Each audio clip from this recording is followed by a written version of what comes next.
سلامونه دوستانو، زما نوم قادرشاه حمدي دی. د اډوبي فوټوشاپ CC 2019 پښتو کورس 50مې ویډیو ته مو ښه راغلاست وایم.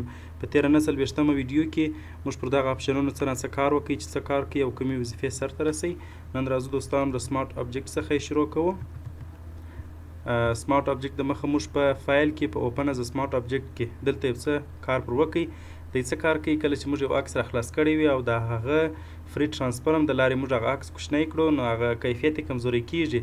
خو د دغه د مخنیوي دپاره موږ سمارټ ابجکټ کاروو. زه راځم یو بل عکس راخلاصوم.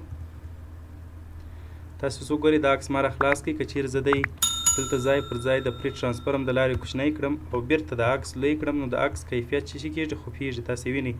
نو د دغه د مخنیوي دپاره راځو سمارټ ابجکټ کاروو. زه راځم دی چې د لیې لایر ته راځو او دلته ورته وایو چې کنورټ ټو سمارټ ابجکټ. کله چې سمارټ ابجکټ ته واوښتئ دلته یو کوچنۍ نقطه راوړئ، هغه به ډبل کلیک کړئ. بیا راځئ په دې کې تغیرات راولئ. اوس به د ایسته کړو یس. تاسې اوس وګورئ دی بیرته پر خپل حالت دا دی پاته سو. بیرته راځم د عکس چې کوم لویوم.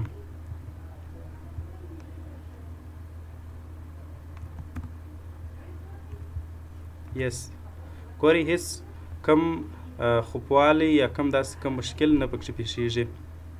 او بل هم موږ لرو په لایر کې په سمارټ ابجکټ کې نیو سمارټ ابجکټ ویا کاپي. دی څه کار کوي؟ پر دغه لایر به تاسې ودرېږئ او دغه سمارټ ابجکټ د لایر څخه به دی موږ ته یوه کاپي واخلي. تاسې وینئ په دې شکل باندې دی دغه سمارټ ابجکټ د لایر څخه یو کاپي اخلي.